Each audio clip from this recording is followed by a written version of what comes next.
HP. HP's over there. We are coming to you from two kitchens. Yay, we are going to battle. We are going to see between Salsa and Pico De Gallo which one is better nutritionally or cost effective, and also taste. So we're going to see which one wins here at the end. So I'm going to be making the salsa, and this HP is going to be making Pico De Gallo. Ooh, all right. Ready. I am ready for battle, Spec. I have my cutting board. I put some damp paper towel underneath it, so it's going to stay put for me. I have my produce all washed and ready to go, and my knife is sharpened, so I'm good. Nice. So for the salsa, I'm going to be starting out with Roma tomatoes. We will be showing you this recipe as we go. I am going to double my recipe. So I'm going to go ahead and get my tomatoes out. What I'm going to do before I pass it over to HP is I'm going to talk to you really quickly about the type of knife I'm going to use. I'm going to be using a serrated knife for my tomatoes because it helps provide more grip. Tomatoes kind of have that tough skin and that soft inside, and it can be very easy to slip and cut yourself. So I'm going to go ahead, since I'm using a blender, I don't really have to cut it as much. I'm going to cut it about half or fourth, depending about the size of the Roma tomato. And then I'm just going to throw it into my blender to wait. All right. So that's a really good tip about the serrated knife, Ms. Spector. I'm using the same knife I use for everything here in my kitchen. It is a little bit tougher on tomatoes. This happens to be a decent knife, and I did give it a good sharpen before I got started. But remember, always when you're cutting your board, you want to look for that flat surface of your produce to set it down first. I have a little more slicing and dicing and chopping to do than Specs does over there, because Pico De Gallo, you want to leave your ingredients kind of whole so you can see each individual ingredient. So no blender for me over here. I'm just going to use this knife and cutting board. So we want to talk a little bit about price, just to let you know how much this will cost you, basically, if you're going to make this at home. So Roma tomatoes I found to be about 29 cents per piece. So in the recipe that we will have listed with the video, it'll be about 87 cents for the tomatoes. While she's cutting, I'm going to go ahead and move to my next step. This is the one ingredient out of my recipe that is not fresh. We are using a half can of diced tomatoes. Again, I'm doubling it, so I'm using a whole can. The can that I have at home already has some flavoring in it. I believe it's basil, oregano, and garlic. So it's going to give it a little bit of a more flavor to it. So I'm going to go ahead and add it into my blender. And I'm just going to get a spoon out really quickly so I can push this down. You've got time. I still have tomatoes over here. All right. Okay. Very nice. So since Specs over there is doing the canned tomatoes for the salsa, you'll see this. We're using the same exact recipe, but where she's using the canned tomatoes, I'm still using fresh. So instead of just the 3 Roma tomatoes that you would do in 6, so that I have lots and lots of Pico De Gallo. That's really, the tomatoes is the base of this. So since HP over there is still dicing and cutting and doing all of that, I'm going to go ahead and move on to my next step, which is, it calls for 1/4 red onion. I'm going to go ahead and use a half of it. So again, you're going to make sure you're watching those fingers and cut it in half. I'm going to use a smaller one, the smaller half, just because I'm worried about the space in my blender. I'm going to cut it probably in 4, just to, again, give that blender some relief. I want to back up just a minute and let you know that you can get a can of diced tomatoes for about $1, give or take. So, all right, and red onions. I'm going to start with my red onion too. You said a 1/4 of a red onion, right, Ms. Specs?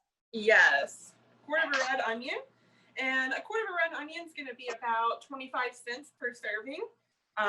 If you notice, I'm throwing everything into a garbage bowl over here. That's just to keep my kitchen nice and clean, and so I don't have to keep running to the garbage in between all the time to get rid of the stuff. I'm going to move on to my jalapeno. So what I'm going to do is I'm going to cut off the top And we'll cut down the bottom just to make life easier.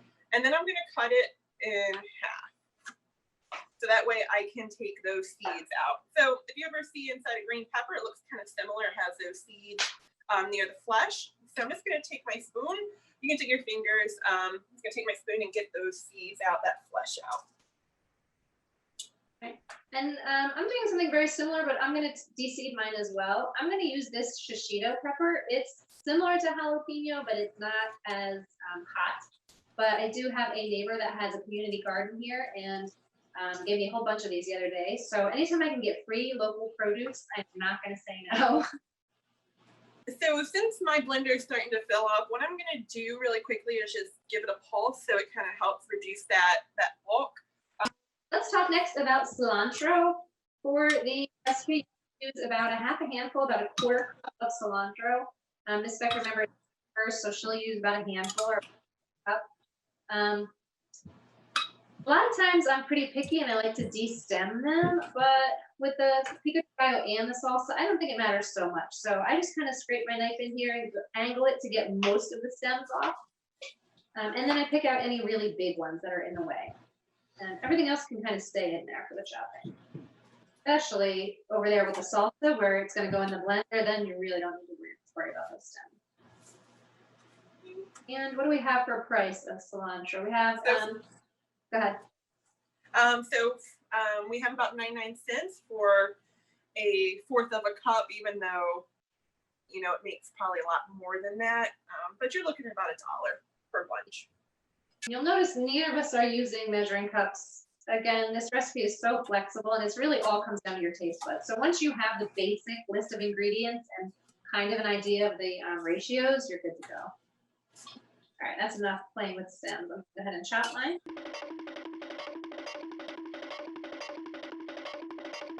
Once it's done, we'll give it a taste and then we can always add more cilantro or more spices if needed. So don't get worried if that happens. Absolutely. So I'm gonna move on now to my, my lime. So the recipe calls for 1 tablespoon of lime juice. A lime tends to have about 2 tablespoons of lime juice, so it works out perfectly. I'm going to use the whole lime to put it in there.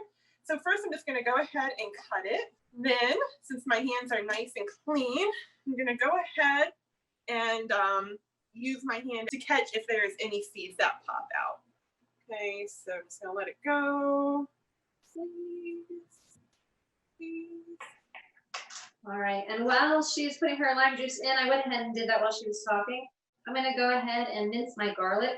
I'm just gonna use the flat of the blade of my knife and the heel of my hand and gently give it a pop to just burst that skin open. Don't have to be real aggressive with it, just enough to break that skin. Maybe a little more aggressive than I was. Just try that again. There we go, much better. All right, I'm just gonna clean up my cutting board a little bit. Bex, your seasoning you had in a lot in your tomato. Is that true? That is true. Okay, so you're not doing the clove of garlic. I actually am. I love garlic. I think it's awesome. I don't know where it came from, but one of my favorite kitchen sayings is, don't ever let anybody tell you how much garlic to put in. You measure that with your heart. I love it. That's the truth. It is. And go ahead and put that in there. And I'm pretty much done. I have, there's chili powder and cumin to go in, and then salt and pepper to taste. I'm skipping the chili powder and cumin. So you want to go ahead and tell us how much you're putting in there? Sure. So again, it's 1/4 teaspoon of chili powder, 1/8 teaspoon of cumin, and then like Miss HP said, salt and pepper to taste. So I went ahead and doubled it. I'm going to go ahead and put it in as well.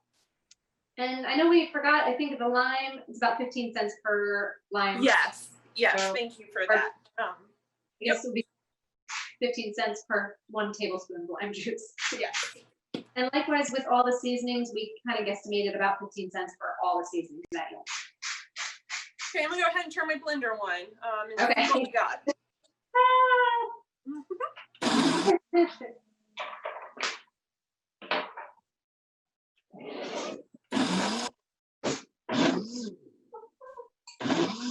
My blender on. Okay. Looks pretty good. Alrighty, taste of mine. Wash my Mine's hands. really good. If you do like that, you're gonna want to go for the jalapeno. It's not really. Okay, so wash my hands. Put more ingredients in.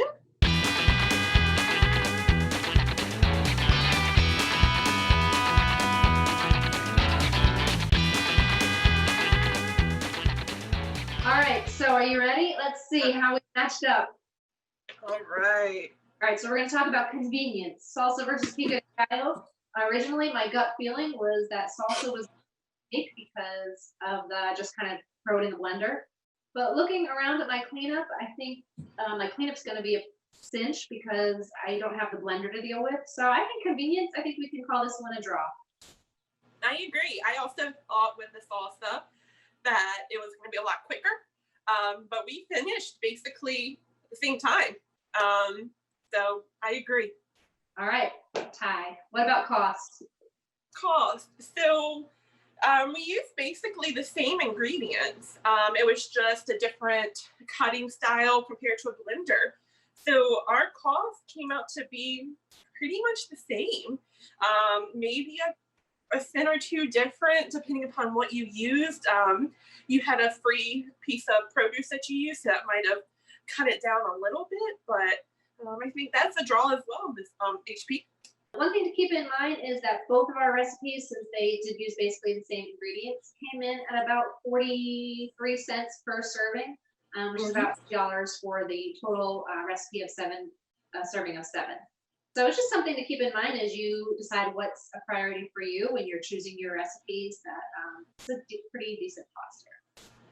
Absolutely. And then the tie, and then our taste. I think it's also a tie. It's hard to say. Get my fingers through the screen there, but I know, right? Oh, and but they both look beautiful. They, the colors are so nice. It's just a great recipe to have, to know how to make both. So that way. The Pico de Gallo, the only difference really is that it really has kept the ingredients whole so you can see them, where the salsa is more liquidy and has kind of combined everything a little bit better. It's really the only. A lot of times people call the Pico de Gallo just salsa fresco, just a fresh. And in my personal opinion, the salsa holds a little longer in the fridge. You know, you can keep Pico de Gallo for about a week in the fridge, but it gets kind of liquidy and soupy, and the tomatoes feel fresh after a while. So, I think that's a difference there too. Absolutely. Nutrition, again, they're so similar that it's really hard to compare. Well, HP, it's always a pleasure. Yes, Thank you for doing this with me. And I gotta say, I feel like all the way around, dub season. It was a win. We did good. For the win. I'm gonna go eat. We'll see. Oh.